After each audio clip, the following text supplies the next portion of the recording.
kali ini kita bersama Tiara Effendi. Tepuk tangan dong. Mungkin influencer terbesar adalah dari papa. Papaku juga penyanyi. Kenapa sama rata? Jangan samaratakan gua dengan orang lain gitu. Wow, ini tuh aku sering banget denger tau. Karena memang basically manusia siapa sih yang suka disama-samain? Betul, dan tiap manusia kan sebenarnya berbeda-beda ya. Paling susah lagu Paling yang susah. mana? Pengen dengerin gitu. Mungkin menurutku single pertama, Oke. Wahai Tuhan. Secara nyanyinya ini tuh nggak mendayu-dayu, sedih, teriak-teriak dan gimana, cuman perasaannya harus sedalam itu. Terus kayak aku nggak tahu gimana caranya untuk memancing emosi supaya ya gitulah, supaya tidak berlebihan sampai kayak nyanyinya gitu. Halo Opal Geng, selamat datang di Opal Jam Session. Dan kali ini kita bersama Tiara Effendi. Tepuk tangan dong. Selamat datang di Opal. Terima kasih, Tiara. thank you for having me. Yes, bagaimana menurut kamu Opal? Suka nggak kantornya? Bagus banget. Tapi Tiara Effendi waktu zamannya dulu kau masih kuliah atau SMA, cita-cita kamu apakah emang pengen jadi penyanyi atau pegawai kantoran? Soalnya gua dulu tuh pengen banget jadi pegawai, kayak pengen gak sih jadi kayak anak SCBD gitu loh, ngerti gak sih? Aku pengen jadi artis dari dulu. Dari dulu. Dari kecil. Artisnya apakah penyanyi atau pemain film? Mungkin kalau masih kecil aku nggak tahu bedanya ya. Jadi kayak pokoknya gue pengen semua orang tahu keberadaan gue gitu. Nah, tapi kayaknya SMA tuh udah mulai spesifik kayak aku mau jadi penyanyi gitu. Oke. Dan apa yang membuat kamu ingin specifically menjadi penyanyi? Mungkin influencer terbesar adalah dari papa. Papaku juga penyanyi. Dan dia masih bernyanyi sampai sekarang. Wow. Jadi dari kecil tuh sering ikut dia nyanyi atau apa gitu. Terus aku kayak sepertinya menarik sekali dunia itu gitu. Jadi aku mau mendapatkannya gitu. Nah, karena since papa kamu adalah influence kamu gitu ya, ketika kamu chasing your dream menjadi penyanyi, itu kan pasti ada beberapa hal yang harus kita korbankan. Mungkin pendidikan, mungkin waktu sama keluarga, waktu main. Nah, peran orang tua sendiri bagaimana? Apakah papa mama support atau? Oke. Orang tuaku support 1000%. Jadi selama aku bisa bertanggung jawab kayak dulu kuliah, yang penting kuliah beres dulu. Terserah deh mau nyanyi gimana, terserah. Tapi kuliahnya harus beres gitu. Jadi mereka sih support banget. Aku mau ngapain aja, aku mau gimana aja, yang penting bertanggung jawab, mereka dukung gitu. Yang penting bertanggung jawab. Betul. Mereka dukung. Nah tapi kan aku juga sempat baca ya Kak, sebelum kamu mengeluarkan lagu Sama Rata, kamu vakum 1 tahun. Sebenarnya technically nggak vakum sih, karena aku masih nyanyi. Aku juga masih merilis single di tahun yang lalu gitu. Jadi sebenarnya memang patternnya aku tiap tahun aku merilis single. Jadi single pertama, selang setahun single kedua, selang setahun single ketiga, dan sekarang nyampe di single kelima gitu. Jadi memang setahun sekali gitu. Memang setahun sekali. Setiap tahun mengeluarkan single dan akhirnya kamu kembali lagi dengan Sama Rata. Betul. Kenapa Sama Rata? Sama Rata apa ini, arti dibalik Sama Rata? Sebenarnya ini lebih kayak jangan samaratakan gua dengan orang lain gitu. Wow, ini tuh aku sering banget denger tau. Karena memang basically manusia siapa sih yang suka disama-samain? Betul, dan tiap manusia kan sebenarnya berbeda-beda ya. Gitu. Jadi lagu ini tuh sebenarnya kayak curhatan seorang korban yang dia tuh sering dibanding-bandingin sama, misalnya dia punya pacar. Nah pacarnya ini suka bandingin dia sama mantannya si pacarnya ini gitu. Jadi kayak dulu tuh pacar aku mantan aku tuh kayak gini loh, kok kamu nggak kayak gitu sih gitu. Wow, biasanya kalau penyanyi bikin lagu tuh biasa pengalaman ya. Apakah kamu seperti itu? Tidak. Nah, tapi Tiara, maksud gue, lo pernah nggak sih ada di suatu fase yang lo tuh dibanding-bandingkan gitu? Karena kan gak harus sama pacar ya. Kadang orang itu secara tidak sengaja ataupun sengaja, mereka emang suka ya hobi aja gitu, banding-bandingin manusia gitu. Mungkin nggak di depan muka aku ya. Mungkin kayak aku dengar kayak kayaknya bagusan yang kemarin ya gitu. Kayaknya dia gini gitu. Kayaknya mungkin aku pernah dengar tapi nggak straight to my face gitu. Nah, kalau sama pacar sih alhamdulillah nggak pernah. Jadi kayak karena aku cukup galak ya. Jadi kayak lo kalau mau sama mantan lo aja, lo gak sama gue, udah kita udahan aja gitu kan. Cuman kalau sama pacar sih alhamdulillah gak pernah. Kalau di aspek yang lain mungkin ada aja sih gitu. Betul, tapi ada never aja. straight to my face aja gitu. Nah, ketika Tiara Effendi punya kesempatan, lo pengen ngomong apa ke si tukang banding-bandingin orang? Karena kalau ketika gue punya chance, gue pengen bilang buat lo yang masih suka banding-bandingkan si A dengan si B, kayak halo, nggak ada yang suka dibanding-bandingin, udah deh, jangan oldies gitu deh jiwa lo. Itu kalau gue, kalau Tiara Effendi. Lo ganteng. Wah. Keren. Kamu zodiak apa sih? Aquarius. Oke. Ada nggak any zodiak yang lo hindarin? Karena kan Gemini kan is our biggest enemy. Ya. Kenapa ya? Padahal kayak sebenarnya nggak semua Gemini, tapi kayak kenapa semua Gemini yang gue tahu kok kayak gitu ya? Gue juga. Terus Gemini tuh kayak nggak semua Gemini kayak gitu. Kayak gitu sih sejujurnya. Bahkan ada teman gue yang Gemini sampai sudah kayak, iya sebelumnya minta maaf ya, tapi gue Gemini loh. Masih mau main sama gue nggak gitu. Iya udah. Sebenarnya ada aku Gemini, jadi kayak ada lo Gemini. Jelas banget kenapa lo nyebelin karena lo Gemini gitu. No offense ya Geminians yang baik. Betul. Jadi mungkin kalian memang baik aja, kebetulan adik gue mungkin nggak baik gitu. Betul. Jadi buat Gemini di luar sana, menurut gue jadilah Gemini yang baik ya. Iya, no offense ya buat semua Gemini, tapi betul. Gemini sih. Julio apa? Aku Sagittarius. Sagi. Kalau Sagi tuh, tapi basically karena Sagi tuh orangnya kalau di pertemanan dia tuh orangnya yang kayak outgoing, happy. Tapi sama kalau ke percintaan dia ada sedikit sentuhan Gemini tuh, centil-centilnya, gitu. Kamu kalau genit gitu, masalahnya nggak ganteng genit gitu, kok bisa? Karismatik, oke. Atau biasa saya dengar ganteng tuh sebenarnya jarang dibutuhkan. Yang dibutuhkan adalah karisma. Betul. Kalau kita lebih ke cute ya kak. Mukanya tidak bersudut. That's me. Oke, kita udah ngomongin zodiaknya. Nanti kita lanjut lagi. Nah sekarang kita kembali ke masalah lagu-lagu Tiara Effendi. Nah kalau menurut kamu sendiri Ti, seberapa besar sih sebuah lagu gitu ya harus melulu tentang percintaan? Sebenarnya enggak ya. Maksudnya lagu tuh nggak perlu tentang sesuatu yang terjadi kepada manusia. Betul.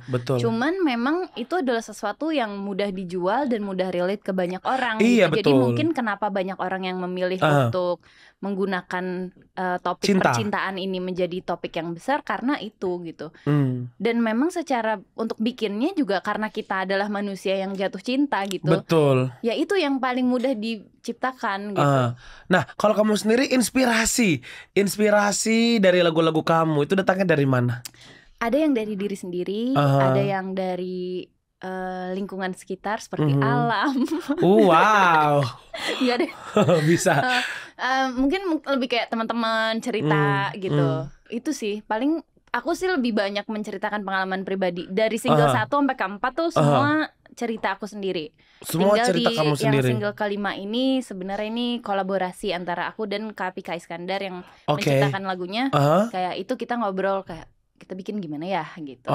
Gimana kalau topiknya ini gitu. Karena kebetulan Kak Pika yang justru merasakan dan menjalani hal tersebut. Oke. Nah, tapi kalau genre musik sendiri, kalau kamu sukanya yang seperti apa? Apakah soul? Apakah emang pop? Aku tuh anaknya mainstream banget. Jadi emang apa yang disajikan di radio itu yang aku dengar. Jadi sebenarnya aku tuh anak radio banget. Dan aku dengerinnya ya pop top 40. Iya pop betul. Aja, ya karena radio memang memutarkan top 40. Walaupun maksudnya kadang-kadang adalah dengerin jazz gitu. Cuman lama-lama kayak bosan juga ya. Iya juga ya. That's why kenapa lagu-lagu itu masuk ke top 40, karena berarti lagu mereka sangat tidak membosankan. Iya kan? Walaupun pada akhirnya kayaknya ini lagu overplay deh. Ada poin di mana sumpah ini lagu bagus banget tapi kayak overplay deh gitu. Nah itu dia. Nah tapi sekarang kita akan bicara lagi tentang proses pembuatan Sama Rata. Berapa lama? Sebenarnya prosesnya nggak dihitung bagian libur-libur dan nongkrong-nongkrongnya ya. Kurang lebih sekitar 2-3 bulanan lah. Jadi dari pertama kali kita workshop ngobrol untuk lagu ini sampai akhirnya rekaman mungkin sekitar sebulanan lah akhirnya kita rekaman. Nah dari rekaman, proses mixing, mastering, bla bla bla itu kurang lebih juga sebulanan sampai akhirnya dirilis. Jadi kurang lebih 2-3 bulanan. 2-3 bulan. Kamu ada kesulitan tersendiri nggak? Sebenarnya tantangannya pas rekaman tiba-tiba bindeng batuk gitu. Jadi ya kurang maksimal aja gitu. Ya nafasnya jadi pendek, terus mengetek bentar terus kayak bentar gitu kan. Terus, ya gitulah. Jadi itu tantangan terbesar sebenarnya. Cuman di luar itu sih sebenarnya nggak ada yang gimana banget sih gitu. Nah, aku tuh penasaran tahu Tiara, sebenarnya kalau penyanyi proses rekaman lagu tuh seperti apa sih? Apakah seperti syuting sinetron? Kan kalau sinetron kan dari yang kita tonton itu kan mereka syutingnya bisa berhari-hari kan, atau kayak film udah bisa berbulan-bulan karena kayak hari persin. Nah kalau lagu 3 menit itu apakah kamu ke dapur rekaman jebret langsung nyanyi 3 menit atau per part juga? Itu tergantung vokal directornya. Jadi ada satu vokal director yang pengen minta kita dari awal sampai akhir nyanyi dulu deh. Lo nyanyiin semuanya, set udah selesai baru kita bagi per part.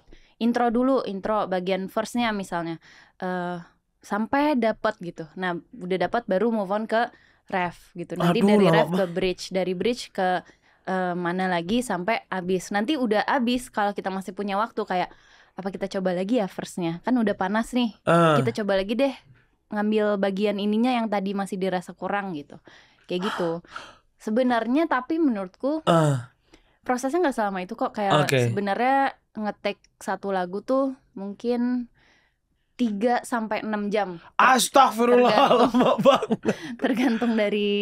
Tergantung dari gimana tingkat kesulitan dan vokal directornya gitu ya. Oh, dan sama Rata ini kamu habisin berapa jam di rekaman? Aduh lupa lagi. Setengah hari? Kan satu shift studio itu biasanya 6 jam. Iya. Kayaknya waktu itu satu shift deh. Oh, satu shift 6 jam. 6 jam kurang. Maksudnya 6 jam tuh kan berarti di tengahnya ada kita break makan dulu, ngobrol, ada apa dulu. Hai. Gitu. Nah, kurang lebih berarti 4 jam kali ya. Wow.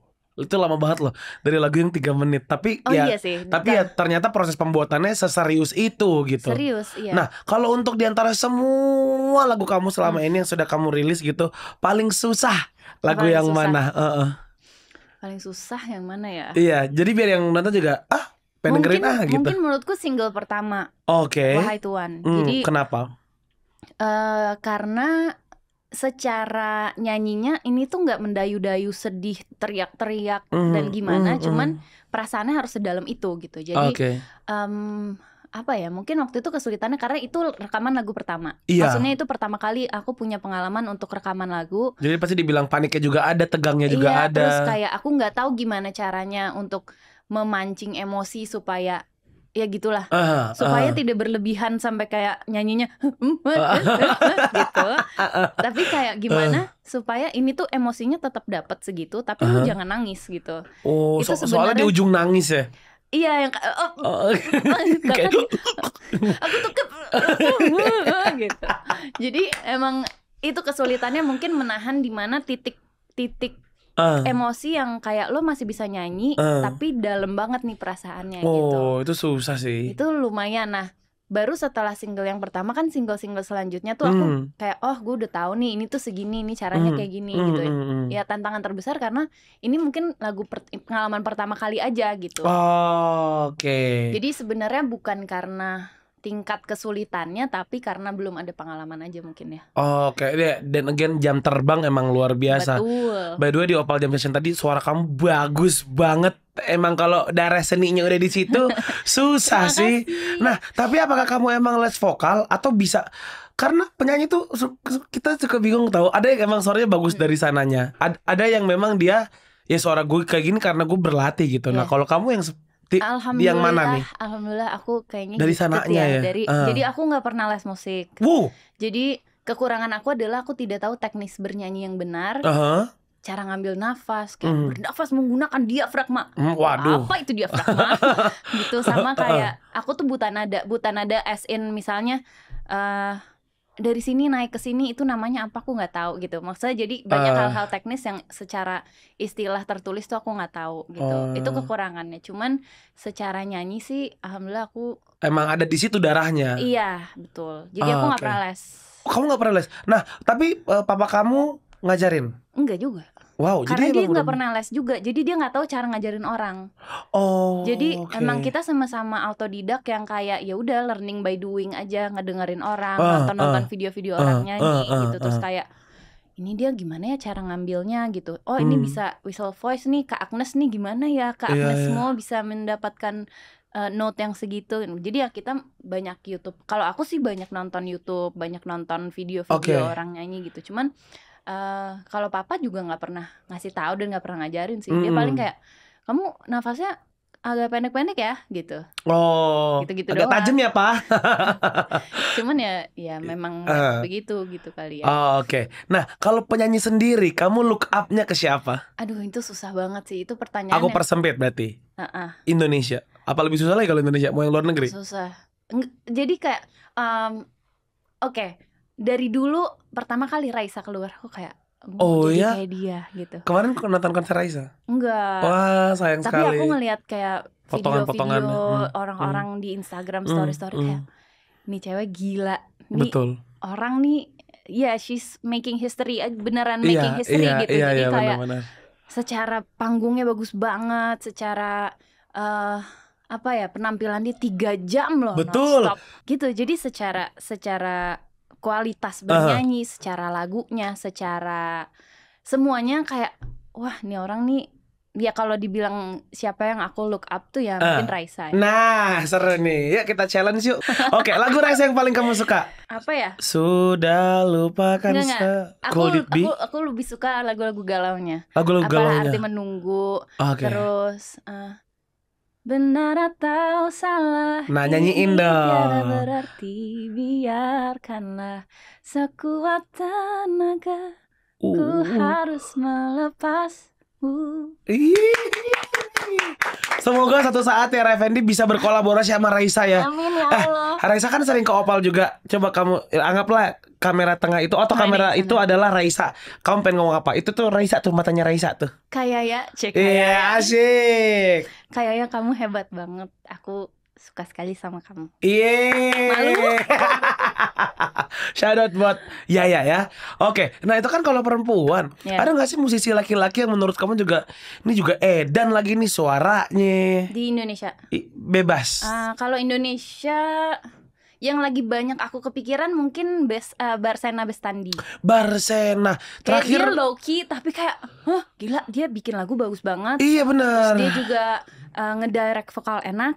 Iya Dia benar-benar. juga bikin lagunya bagus, suaranya bagus gitu. Jadi kayak wah lu keren men. Iya, terakhir tuh Barsena di acaranya Rosa kan?